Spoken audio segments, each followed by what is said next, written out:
Olá, meus amores! Hoje vamos falar sobre um dos jazz standards mais belos de todos os tempos. Na verdade, mais do que isso. Na minha opinião, eu diria que nossa música de hoje é uma das canções mais bonitas de todos os tempos, em toda a história da música mundial.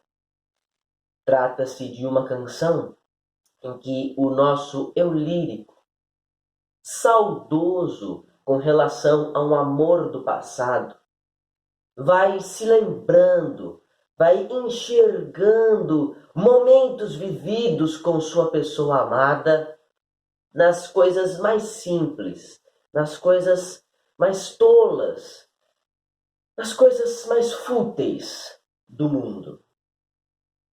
E estas coisas, estes momentos, são descritos brilhantemente, sublimemente pelo nosso eu lírico, através da criatividade tão sensível deste compositor tão talentoso.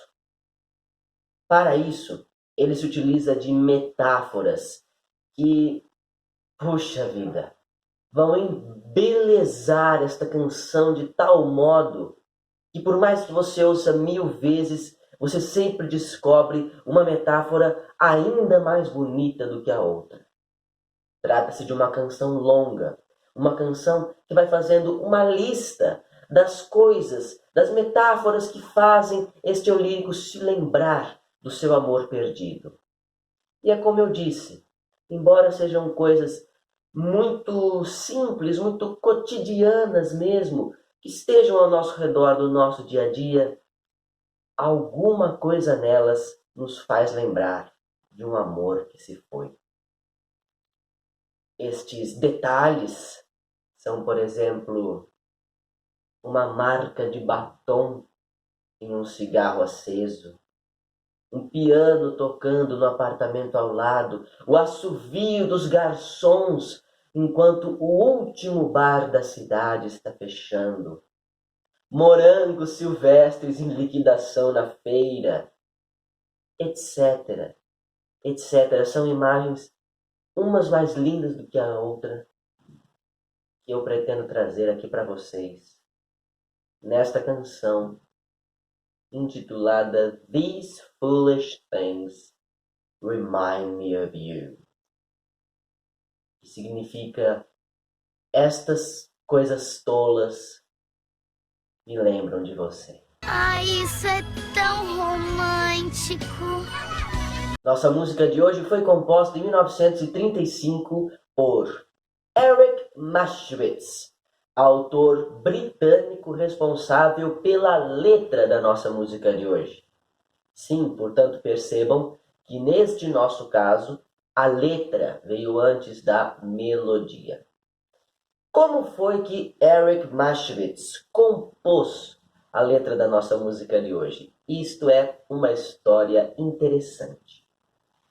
Na época, lá pelo final do ano de 1935, Eric Maschwitz era diretor do departamento de variedades do canal BBC de televisão. Sendo assim, ele precisava de um novo número, de uma nova canção para ser cantada em um novo programa que estrearia no canal de televisão em pouco tempo. Ele mesmo, encafifado com isso, sentou-se na mesa para escrever e compôs esta belíssima canção que se tornaria um jazz standard e que na cabeça dele deveria ser interpretada por um cantor jovem na estreia do programa. Isto não aconteceu, meus amigos e minhas amigas. Pouco tempo depois de terminada a letra, Eric Maschwitz a entregou para o compositor Jack Strachey, outro britânico responsável pela melodia da nossa canção de hoje. Sendo assim, com melodia de Jack Strachey e letra de Eric Maschwitz, a canção já estava pronta para estrear no programa. Mas acabou não estreando, Creio que os próprios envolvidos na organização da estreia daquele novo programa na BBC mudaram de ideia, de modo que em 1936 a estreia de These Foolish Things Remind Me of You aconteceu não nas telinhas, mas nos palcos, em uma peça de teatro musical intitulada Spread It Abroad, ou em português, Espalhe para o Exterior. Uau! A atriz e cantora que interpretava These Foolish Things nos palcos do teatro chamava-se Dorothy Dixon, que nunca chegou a gravar nossa música de hoje em estúdio. A primeira gravação, no entanto, aconteceria naquele mesmo ano de 1936, interpretada por Turner Layton. Vou deixá-la aí embaixo na descrição do vídeo, mas já adianto que esta gravação original não fez nenhum sucesso. Muita gente se pergunta quem foi a inspiração de Eric Maschwitz para compor uma letra tão tocante, tão comovente, porque de fato, até eu mesmo acredito que seria impossível compor esta canção tão passional, esta canção que dialoga com a gente direto no coração, sem ter uma musa inspiradora. E, por isso, a partir disso, muita gente trama teorias da conspiração. Em 1935, o próprio Eric Maschwitz havia se separado recentemente de sua esposa. Por isso, muitos acreditavam que ele sentia a falta dela e decidiu compor esta canção, listando todos os elementos que faziam com que ele se lembrasse de sua ex-esposa. Já outros diziam que, na verdade, se tratava de uma atriz que havia sido amante de Eric Maschwitz durante o casamento dele com sua ex-esposa e que o próprio casamento havia terminado por conta deste caso extraconjugal, que por sua vez também não deu certo. Eles terminaram mesmo após o divórcio de Eric Maschwitz e ele sentia a falta não da esposa, mas da amante, ou suposta amante, porque na verdade ninguém sabe se eles tiveram de fato este caso ou não. Mas em uma entrevista, o próprio compositor disse que não fez esta canção nem para sua esposa, ou melhor, para sua ex-esposa, nem para sua amante, ou melhor, para sua suposta amante.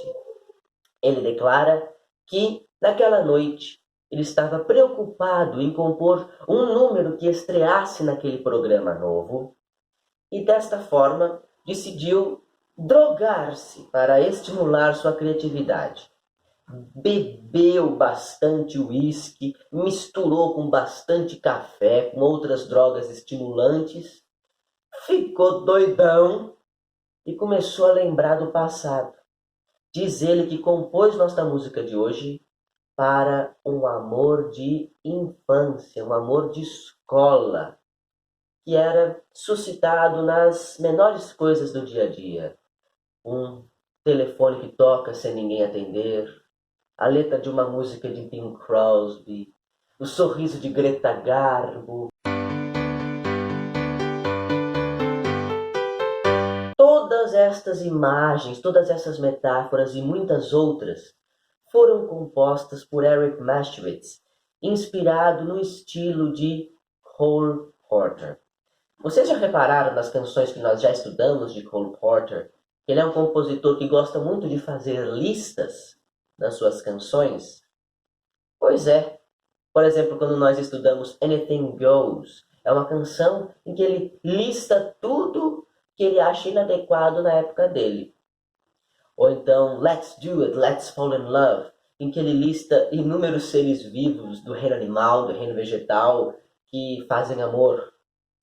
Este é um caráter, um traço típico das composições de Cole Porter, que também serviu de inspiração ao nosso Eric Maschwitz para compor estes versos tão sublimes. Estes versos que falam de um perfume de gardênia descansando num travesseiro, a beleza da primavera, uma vela acesa em cima de uma mesa na esquina, no cantinho de um bar. Tudo isso, todas estas coisas tão bobas, me fazem lembrar de você. Olha que lindo, gente. Olha que coisa maravilhosa. Eu não sei como é que estes versos tão maravilhosos, tão lindos, não fizeram sucesso imediato em 1936. Porque não fizeram, levou alguns meses. Foi somente na segunda metade daquele ano que These Foolish Things Remind Me of You tornou-se uma canção conhecida do público consumidor na época. Tudo isso graças à gravação de Leslie Hutchinson, também conhecido como Hutch. Sua gravação em 1936 foi a primeira que trouxe para a canção These Foolish Things Remind Me of You uma certa notoriedade, mesmo que não tenha atingido as paradas de sucesso. Sim, é isso mesmo. A gravação de Leslie Hutchinson não atingiu as paradas de sucesso, mas as que vieram depois vieram com tudo. Naquele ano de 36, 4 versões de These Foolish Things Remind Me of You estavam entre as 10 primeiras no top dos Estados Unidos aquele ano. Ocupavam elas o primeiro lugar, o quinto lugar, o sexto lugar e o oitavo lugar. O primeiro lugar era uma gravação interpretada pela orquestra de Benny Goodman com Helen Ward nos vocais. Vou deixá-la aí embaixo na descrição do vídeo para vocês conferirem, assim como vou deixar a gravação que ocupava o quinto lugar. A orquestra de Teddy Wilson com Billie Holiday nos vocais.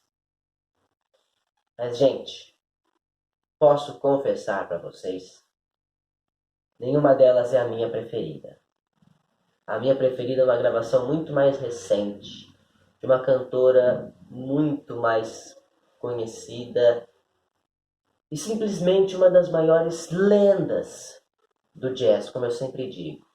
Ao lado de Billie Holiday, ao lado de Nat King Cole, de Louis Armstrong, inclusive nossa cantora de hoje, né? Esta cantora que eu estou falando para vocês, que gravou minha versão preferida de These Foolish Things Remind Me of You, ela tem 3 álbuns em dupla com Louis Armstrong.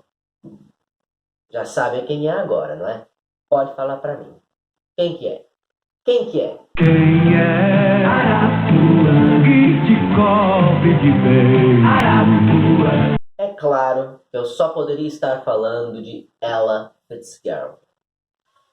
Gente, um monte de cantores de peso gravaram esta música. E quando eu digo de peso, é no nível de Frank Sinatra, Etta James, como vocês já sabem, Billie Holiday, Nat King Cole, até Bob Dylan gravou essa música. Mas nenhum deles fez tanto sucesso quanto Ella Fitzgerald. A versão dela não chegou a escalar tanto assim nas paradas de sucesso. Mas com o passar do tempo, aquelas canções que ocuparam as paradas em sua época foram sendo esquecidas, enquanto a versão de Ella Fitzgerald foi sendo cada vez mais lembrada. E até os dias de hoje é a versão mais conhecida de These Foolish Things Remind Me of You. Isto porque também é mais bonita, e eu não tenho nem medo nem vergonha de confessar isso para vocês.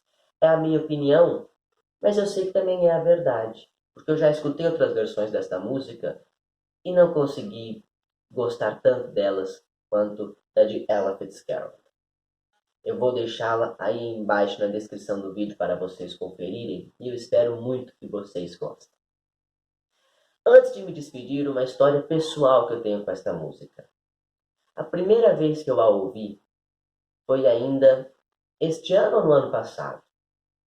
Não sei, mas foi recentemente, em uma mostra de cinema melodramático promovida pelo Sinusp, o cinema da USP lá de São Paulo.